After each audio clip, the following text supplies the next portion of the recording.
Welcome back to News Watch 12 this morning, and turning now to Storm Watch 12 meteorologist Josh Colbert, seeing visibility improve a little bit in Medford this morning, but still kind of at a standstill when it comes to Grants Pass.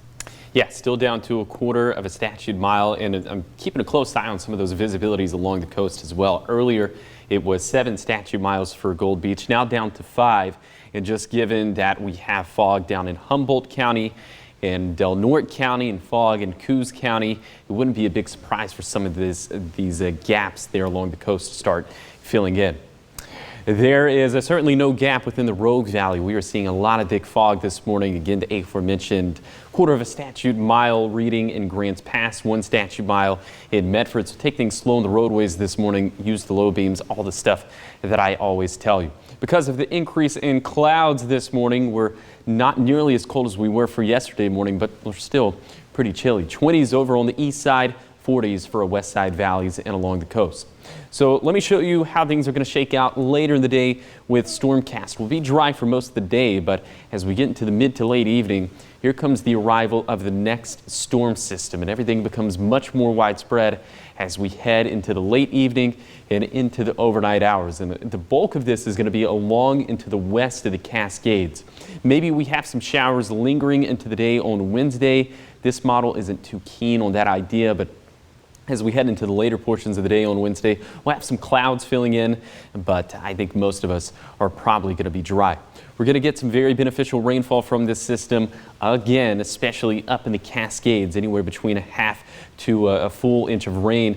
And then the runner-up would be the coast and coastal mountains, and then the west side valleys. Not a whole lot doing for the east side or Siskiyou County.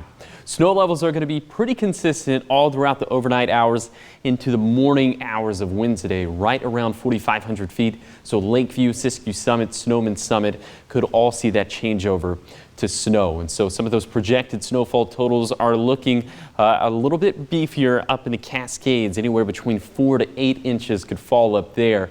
But then in some of our lower elevations, not so much. Maybe a trace to an inch up at Siskiyou Summit. So again, it would mainly be overnight into Wednesday morning. That's when we'd see the biggest travel impacts. And again, some of those Cascade passes could receive anywhere between 2 to 6 inches of snow, with probably some lower totals down towards Siskiyou Summit on Interstate 5. So for today, most of us are going to be dry. We'll have mostly cloudy skies, especially within our valleys. It's going to be a cool day, but then overnight, rain and snow will become a whole lot more widespread. And again, it's going to be another brisk one. And that brisk weather will continue right to Wednesday.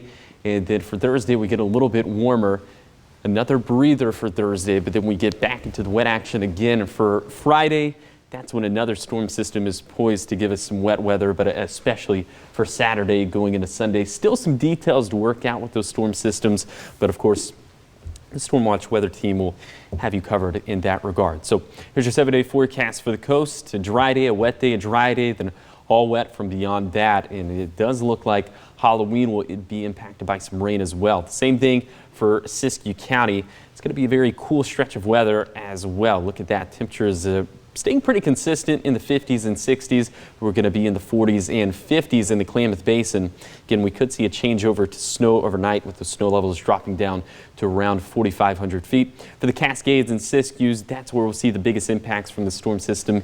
Anywhere between 4 to 8 inches of snow falling up at Diamond Lake and Crater Lake. And then for the Rogue Valley, showers becoming more widespread this evening, overnight, showers lingering in a Wednesday, drying out for Thursday, but then more showers for the weekend.